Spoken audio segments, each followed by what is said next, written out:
Services chief की मुद्दत मुलाजिमत 3 से बढ़ाकर 5 साल करने की तजवीज़। सुप्रीम कोर्ट में चीफ जस्टिस समेत जजेस की तादाद 34 करने का फैसला। हुकूमत का अहम मामलात में कानून साजी का फैसला। वजीर आजम शहबाज शरीफ ने पार्लिमानी पार्टी को एतमाद में लिया। जराये के मुताबिक हुकूमत का आर्मी एक्ट में तरमीम लाने का फैसला। अहम कानून साजी के लिए बिल आज पार्लियामान में पेश किया जाएगा। सुप्रीम कोर्ट में बेंचेस की तश्कील के लिए कायम प्रैक्टिस एंड प्रोसीजर कमेटी में एक बार फिर तब्दीली का फैसला। प्रैक्टिस एंड प्रोसीजर कमेटी में तीसरे सीनियर जज की जगह आईनी बेंच के सरबराह को शामिल करने की तजवीज़। कौमी असेंबली में ऑर्डिनेंस पेश करने के बाद बिल के जरिए तरमीम की जाएगी।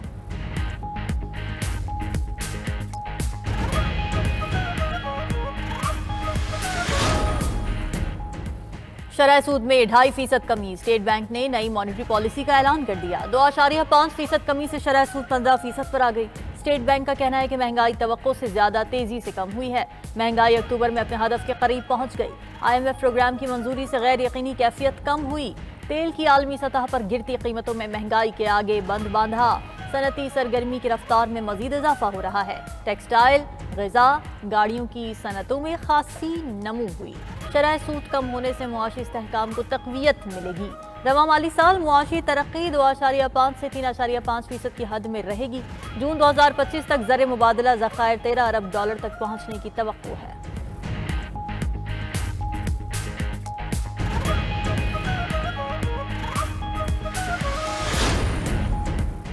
वज़ीर आज़म शहबाज शरीफ ने शरह सूद में कमी को खुशाइंद करार दे दिया। पार्लिमानी पार्टी इजलास से खिताब में वज़ीर आज़म ने कहा कि शरह सूद में कमी से मुल्क में कारोबारी सरगर्मियों और रोजगार के मौक़े में इजाफा होगा।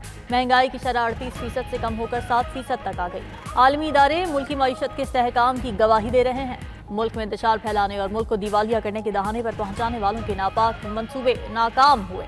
वफाकी काबीना के इजलास में गुफ्तगू करते हुए शहबाज शरीफ ने कहा कि सऊदी अरब और कतर का दौरा इंतहाई मुफीद रहा।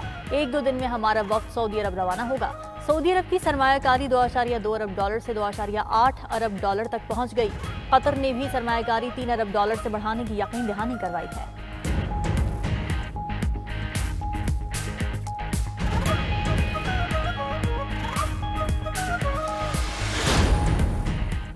हुकूमत आज अहम कानून साजी के लिए तैयार। कौमी असेंबली और सेनेट के इजलास तलब। तमाम अराकीन को हाजिरी यकीनी बनाने की हिदायत। वज़ीर कानून आज़म नज़ीर तारड़ कौमी असेंबली में प्रैक्टिस एंड प्रोसीजर एक्ट तरमीमी ऑर्डिनेंस पेश करेंगे। सुप्रीम कोर्ट में जजेस की तादाद में इजाफे का बिल भी मंजूर करवाए जाने का इम्कान। आलमी इंडेक्स में अदलिया की तनज़्ज़ुली का मामला भी ऐवान में ज़ेर बहस आएगा। PIA की तबाही का मामला उठाया जाएगा। सेनेट इजलास में 11 बिलों की कायमा कमेटी की रिपोर्ट्स और मंजूरी होगी। 3 नए बिल ऐवान में पेश होंगे।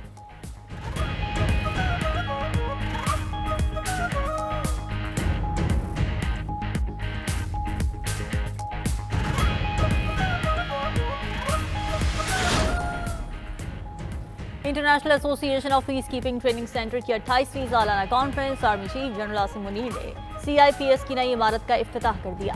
ISPR के मुताबिक तकरीब से खिताब में सिपा सालार ने कहा कि आज आलमी अमन को उभरते हुए खतरात और चैलेंजेस का सामना है। अक़वाम मुत्तहिदा और दीगर तंजीमों ने मकबूजा कश्मीर और फ़लस्तीन में अमन कायम करने की मुतादिद कोशिशें की। इसके बावजूद कश्मीरियों और फ़लस्तीनियों की हालत ज़ार एक वाज़े याद दहानी है कि अभी बहुत कुछ करने की ज़रूरत है। तकरीब में शरीक अक़वाम मुत्तहिदा के नुमाइंदगान ने अमन मिशन में पाकिस्तान के ताउन का एतराफ़ किया।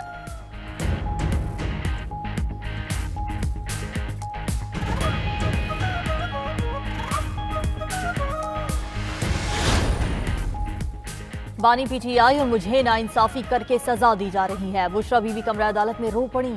बोली 9 महीनों से नाइंसाफी हो रही है। इंसाफ तो है ही नहीं, ना वो इंसाफ के लिए आई हैं। यहाँ सिर्फ नाइंसाफियाँ होती हैं। सामान गाड़ी में है, जब आप कहेंगे जेल जाने को तैयार हैं। हमारे वकला समेत सब वक्त ज़ाया करते हैं। जो अंदर इंसान बैठा है, क्या वो इंसान नहीं? एडिशनल सेशन जज मोहम्मद अफजल मजूका ने बुशरा बीबी के एक मुकदमे में जमानत की दरखास्त पर फैसला महफूज कर लिया। बानी PTI की 6 दरखास्तों पर दलाइल तलब। 18 नवंबर को एक साथ फैसला सुनाया जाएगा। जज मोहम्मद अफजल मजूका का जेल हुक्काम को बानी PTI को वीडियो लिंक के जरिए पेश करने का हुक्म।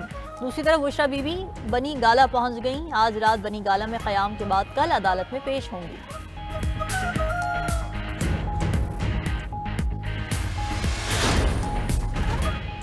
£190 मिलियन रेफरेंस में आखिरी गवाह पर आज भी जराह मुकम्मल ना हो सकी। एहतसाब अदालत ने वकला सफाई को बुध तक जराह करने का आखिरी मौका दिया। जज नासिर जावेद राना ने इंदिया दिया, आइंदा समात पर जराह ना की गई तो जराह का हक खत्म कर देंगे। रेफरेंस की समाअत बुध तक मुलतवी। उधर तोशाखाना 2 केस में बानी पीटीआई की जमानत की दरखास्त पर एफआईए को नोटिस जारी। इस्लामाबाद हाईकोर्ट ने समाअत गैर मुअय्यना मुद्दत के लिए मुलतवी कर दी। स्पेशल जज सेंट्रल ने बानी पीटीआई की जमानत मुस्तरद की थी। बुशरा बीबी के तोशाखाना 2 केस में जमानत मंजूर हो चुकी।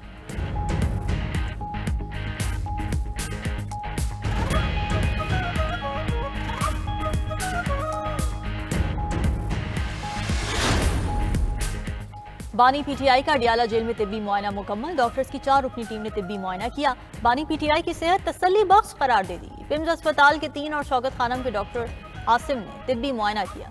मीडिया से गुफ्तगू में अलीमा खान बोली, डॉक्टर आसिम ने बताया कि बानी पीटीआई की सेहत ठीक है, सिर्फ उनके मसल्स ढीले हुए हैं।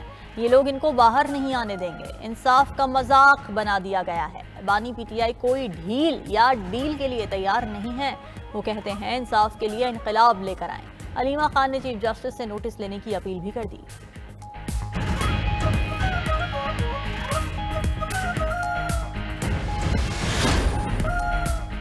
अली अमीन गंडापुर जो हरकतें करते हैं वो कोई जी शऊर इंसान भी नहीं कर सकता। ये इनकलाब लेकर निकले थे और इनके पास डीजल डलवाने के पैसे नहीं। अज़मा बुखारी का रद्द अमल। बोली, बुशरा बीबी के रोने का सुनकर अफसोस हुआ। रसीदें तो उनको देनी पड़ेंगी। मरीम नवाज को कभी मैंने रोते नहीं देखा। मरीम नवाज, नवाज शरीफ, राना सनाउल्लाह पर जो केसेस बनाए उनकी माफी भी मांग लेते।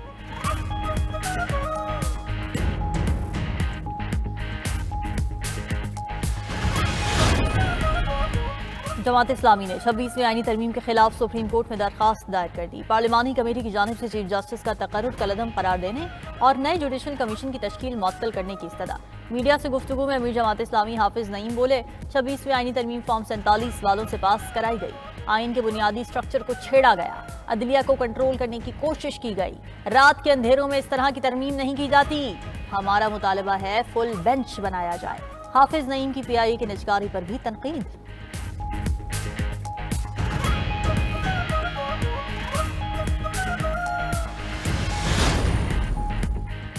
सिंध असेंबली ने आईनी बेंचेस की तश्कील से मुतालिक करारदाद मंजूर कर ली। एमक्यूएम अरकान ने भी हिमायत की। करारदाद के हक में 123 अरकान ने वोट दिया। जमात इस्लामी के फारूक अहमद और 4 आज़ाद अरकान ने मुखालिफत की। वज़ीर आला मुराद अली शाह ने कहा कि 26वीं आईनी तरमीम से तमाम सूबे मुस्तफीद होंगे। करारदाद लाकर हमने जिम्मेदाराना तर्ज हुकूमत का सबूत दिया। आईनी बेंचेस जल्द से जल्द बनने चाहिए। मुराद अली शाह ने हाईकोर्ट के जजेस की तादाद बढ़ाने का भी बता दिया।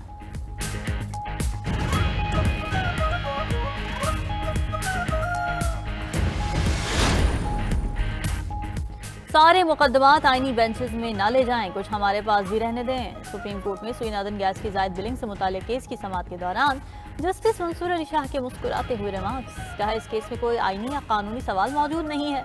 ज़ेर इल्तवा नजरसानी केस में दरखास्त गुजार सवाल उठा सकते हैं। अदालत ने सुईनादन के जायद बिलिंग केस को निपटा दिया।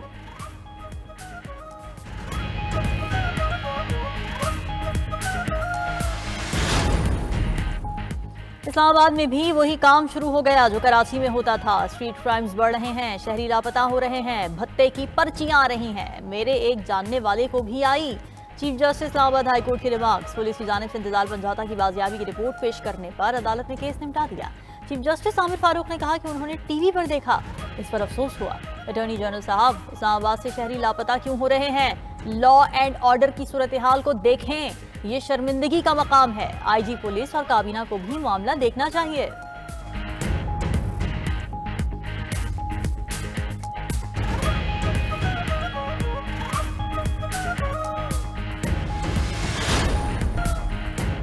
लाहौर मुसलसल चौथे रोज भी शदीद माहौलियाती आलूदगी के जेर असर। फजा में जहरीले मवाद की हद इंतहाई खतरनाक। एयर क्वालिटी इंडेक्स 450 को छूकर नीचे आया। ताज़ा इंडेक्स में दिल्ली 379 AQI के साथ पहले, लाहौर 213 के साथ दूसरे नंबर पर मौजूद। जहरीली हवा के बायस शहरियों का सांस लेना महाल, आंखों में भी जलन। हुकूमत के स्मॉग से बचाव के लिए इक़दाम। लाहौर के प्राइमरी स्कूल 1 हफ्ते के लिए बंद। शहर के मजीद 2 इलाकों में ग्रीन लॉकडाउन नाफिज। हैवी ट्रैफिक के दाखिले पर भी पाबंदी। खिलाफ वर्जी पर गिरफ्तारी होगी। लाहौर के अलावा जनूबी पंजाब में भी स्मॉग के असरात। मुल्तान में सुबह के वक्त आलूदगी की शरह 500 से तजावुज कर गई।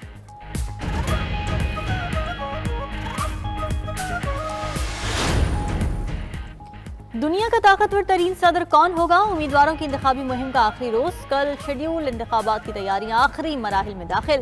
बैलेट बॉक्सेस, पेपर्स और electronic voting machine polling station में पहुंचा दी गई। 40 अमरीकी रियासतों में कबल अज वक्त वोटिंग जारी। 7 करोड़ 70 लाख से ज्यादा वोट डाले जा चुके। 2020 के इंतखाबात से टर्न आउट 47% ज्यादा। 5 नवंबर को होने वाले इंतखाबात में अवानी नुमाइंदगान के 435 अरकान, 33 सेनेटर्स और 13 गवर्नर्स भी चुने जाएंगे। सदर बनने के लिए किसी भी उम्मीदवार को 270 इलेक्टोरल वोट दरकार। अमेरिकी इलेक्शन की सबसे बड़ी कवरेज सबसे बड़े चैनल 92 न्यूज पर। अमेरिका में मौजूद सबसे बड़ी टीम के साथ ह्यूस्टन, शिकागो, न्यूयॉर्क समेत शहर शहर रिपोर्टर्स सरगर्म, पल पल बदलती सूरत हाल से रख रहे हैं नाजरीन को अपडेट। अमेरिका से तज्जियाकारों के बेलाग तबसरे भी सबसे बड़ी ट्रांसमिशन का हिस्सा।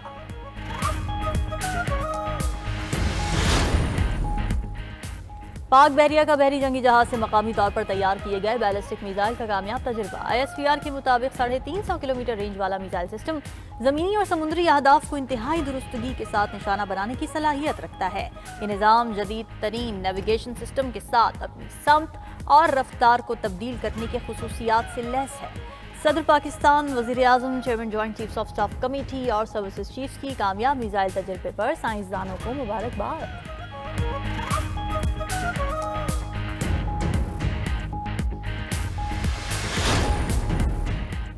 ईरान इजराइल पर बड़े जवाबी हमले के लिए तैयार। खित्ते के ममालिक को भी आगाह कर दिया। अमरीकी अखबार के मुताबिक तेहरान ने अरब सिफारतकारों को बताया कि वो इजराइल पर मजीद ताकतवर जंगी हथियार इस्तेमाल करने की तैयारी कर रहे हैं।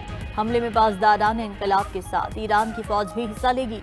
मगरबी हुकाम को ईरान की जानिब से इजराइल पर हमले के लिए इराकी सरजमीन इस्तेमाल करने का खदशा।